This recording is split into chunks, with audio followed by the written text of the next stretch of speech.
Let's talk about another thing that's been in the news, and that's fluoride. It's in, you talked about earlier about drinking city water Yeah, sources, and yeah, fluoride. I'm sure every city's got that in there. You Yeah, know, is good that, for your teeth. is that, yeah. Prevents cavities. Actually, see, that's a big lie that everybody believes now that fluoride. But it may be in toothpaste, but when you're drinking it and ingesting it, Oh yeah. that doesn't make sense. No, well, it's all under the guise of preventing cavities. That's why it was Mm-hmm. initially introduced into the Yep. to the water supply. But I mean, if you look at the label on a typical toothpaste, your Crest or your Colgate, and one of the fluoridated toothpastes, it'll say if a child ingests Yeah. this tube, call the doctor immediately Mm-hmm. because it can kill a child. Anyway, that same stuff that's in the toothpaste is the stuff that's in our water. But it all goes back to Alcoa in the around the 1940 era.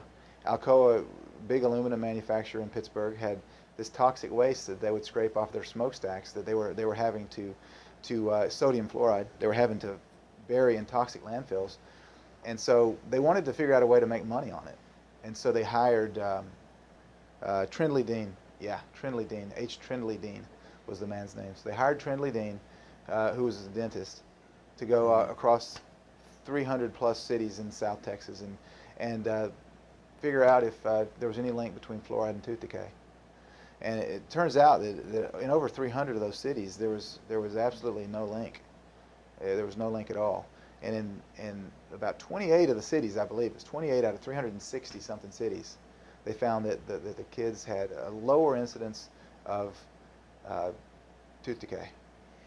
Now that's not statistically significant when you look at the whole sample, but he picked those 28. Now what he didn't say is in those 28 cities there was also a higher incidence of dental fluorosis, which is when the teeth get brittle and turn yellow, but they had less tooth decay.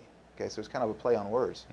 So they took this research from Trindley Dean, and Alcoa then began to spin to doctors and dentists nationwide and to the public through newspaper and radio that fluoride at 1 part per million, sodium fluoride in the water, will cause you to have less cavities. Then Alcoa took it another step further, and they hired Edwin Bernays, who his best-selling book back then was called Propaganda, and his mantra was how to deceive the masses without their knowing it. That was what he was good at doing, propaganda. His uncle, by the way, was Sigmund Freud. So they hired Bernays to run this propaganda campaign nationwide for about 10 years, from the early 40s to the early 1950s, just basically stating that fluoride, 1 part per million in your water, is good for your teeth, causes less cavities. So after a decade of just saying it long enough and loud enough, it was a well-established fact that fluoride, 1 part per million, is good for your teeth, causes less cavities. The fact of the matter, there's never been a scientific study that shows that. Every scientific study that's ever been done on fluoride shows that it causes dental fluorosis, it causes cavities, and it also causes cancers. It causes bone cancers, and especially in children. There have been many of those studies that show that fluoride causes bone cancer. But anyway, mid-1950s, well, it was actually the mid-1940s, some cities began to fluoridate the water.